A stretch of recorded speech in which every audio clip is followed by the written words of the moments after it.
Max Verstappen dominates Austin again, but what Lando Norris discovered after qualifying left even Red Bull stunned. A hidden detail inside the RB21 that could explain Verstappen's astonishing control. What looked like just another pole position turned out to be a revelation about how Red Bull reinvented itself. And once again, it all circles back to the Dutchmaster's unmatched precision behind the wheel. From the McLaren garage, Lando Norris watched the screens with a mix of awe and disbelief. He delivered one of the best laps of his own career, yet still found himself 3/10ths behind. As he leaned over the telemetry, something caught his eye: a strange inflection in Verstappen's throttle trace exiting turn 11. It wasn't humanly typical. The Red Bull seemed to load the rear tires earlier and hold traction longer than physics should allow. Norris frowned, zoomed in, and said quietly to his engineer, "Look at that, what's he doing there?" They compared it 3 more times. The numbers were real. Verstappen was doing something no simulation had predicted. Back in the Red Bull garage, the atmosphere was oddly subdued, not from doubt, but from curiosity. Adrian Newey and Pierre Watt stood behind their screens studying the same telemetry Norris had just noticed. The RB21's aerodynamic map was behaving differently at that specific corner. Tiny fluctuations in pressure were creating extra stability, a micro effect no one had designed intentionally. It was Verstappen's input, his unique way of rotating the car with fractional steering arcs and throttle modulation, that had triggered the aero platform to settle perfectly. In other words, Verstappen had discovered a feature inside his own car by instinct alone. When journalists approached him minutes later, Verstappen gave little away. "The car felt alive," he said with a hint of satisfaction. To most, it sounded like another modest comment from a champion who rarely shows his cards. To the engineers, it meant everything. The car wasn't alive, he had given it life. Lando Norris, when told about the discovery, laughed, "I swear, Max talks to that car. The rest of us just hang on." The remark spread across the paddock, half joke, half truth, because deep down everyone knew Verstappen doesn't just drive, he listens, interprets, and commands like few in history. By Sunday morning, the calm efficiency of Red Bull's garage had turned into quiet urgency. Norris's remark had sparked curiosity across the paddock and inside the team. It triggered something deeper. Pierre Watt, Red Bull's technical director, asked for a full inspection of the RB21's telemetry and mechanical load data.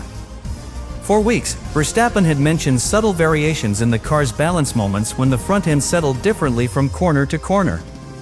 The engineers had dismissed it as track temperature or tire phase. But now, with McLaren's data confirming an anomaly in the car's traction profile, they knew Max's instincts were right once again. The problem wasn't obvious, and that made it dangerous. The RB21 was not broken, it was inconsistent. Under very specific lateral loads, particularly in the long radius corners of Austin, the car's aerodynamic platform shifted slightly as the chassis flexed. It was microscopic, no more than 2 millimeters of deformation, but that was enough to change the airflow beneath the floor. Most drivers wouldn't even feel it. Verstappen did. He described it as the car taking a breath mid-corner. That breath was the result of the carbon composite floor reacting to forces just beyond its expected stiffness range, momentarily reducing downforce, then recovering it almost instantly. What made this behavior so extraordinary was that Verstappen had already been compensating for it without knowing the cause. When the car flexed, he instinctively countered with throttle modulation and steering correction so precise that the aero platform rebalanced itself. In engineering terms, he was doing with human reflex what simulation software could not do automatically. That's why his laps looked effortless while Perez, driving the same car, struggled to keep it online. "It's not about the car being perfect," said one Red Bull engineer.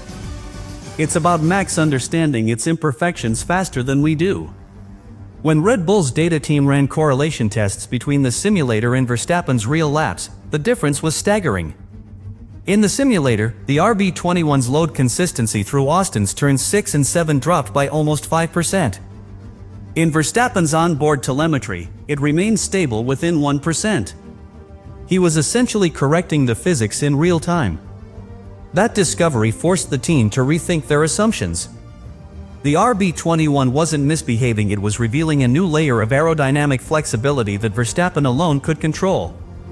The car's potential was hiding inside him, said Watch during the post-qualifying debrief. He unlocked it before we even realized it existed. The situation also raised difficult questions inside Red Bull. Should they try to correct this behavior, or should they design around Verstappen's driving? Traditionally, Formula One engineers strive to make a car stable for any driver. But when you have someone like Max, a driver who thrives on edge conditions, the rulebook starts to look outdated. Vasseur once said of Schumacher that he made instability a weapon. Verstappen was doing the same. If we flatten this out, Adrian Newey told Watch, we risk losing what makes him fast. The trick isn't to fix it, it's to understand it. And so began a new line of aerodynamic research, controlled flex, the deliberate tuning of carbon stiffness to adapt the car's airflow dynamically around Verstappen's inputs. Even Lando Norris, upon hearing about the findings, showed nothing but admiration.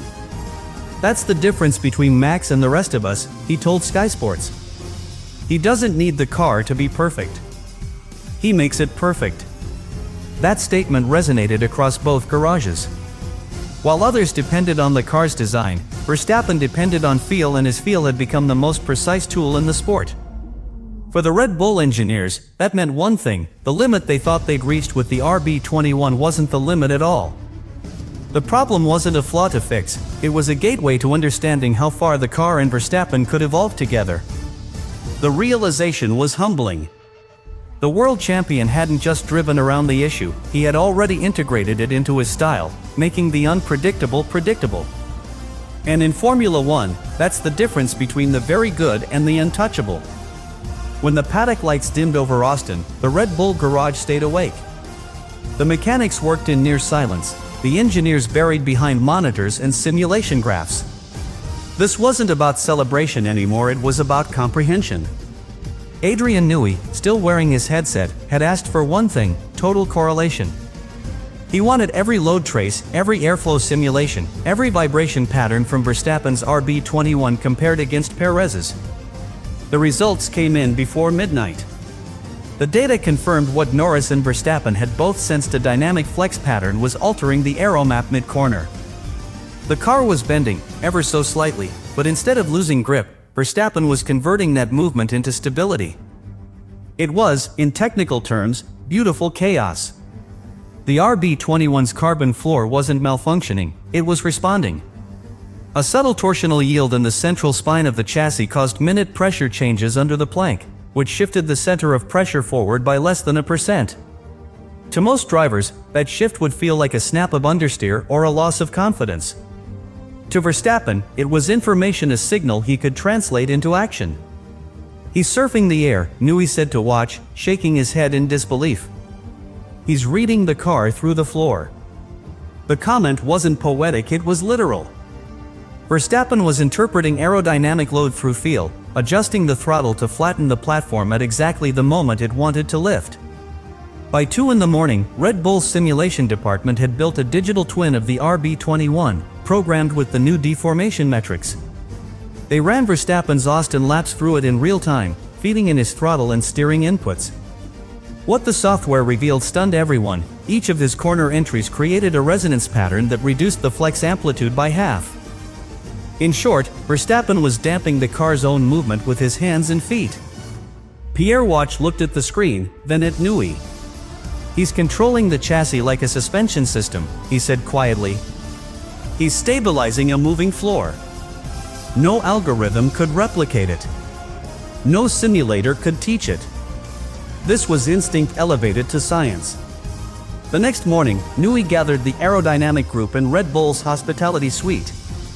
What began as a debrief turned into a technical seminar. He explained that the RB21's composite layering designed to save weight was creating a natural flexibility gradient, which Verstappen had unknowingly harnessed. If the driver can predict the deflection, it's not instability, Newey said. It's an advantage. For the younger engineers, it was a revelation. Red Bull had spent years trying to eliminate flex, treating it as a flaw. Now, their world champion had shown them how to use it. The concept was renamed internally as adaptive aero compliance, a philosophy built not on perfection, but on symbiosis between man and machine. Verstappen's input during these sessions was as surgical as it was understated. The front feels connected to the rear when I'm early on throttle, he said, drawing a diagram on a notepad. It's like the car breathes once, then locks in. He didn't talk about numbers, only sensations, the way the steering weight changed, the sound of the floor against the air, the timing of the car's pulse mid-corner. Every comment matched the telemetry perfectly. It was the kind of feedback engineers dream of and rarely receive. Max speaks the language of the car fluently, said Watch later. We just translate.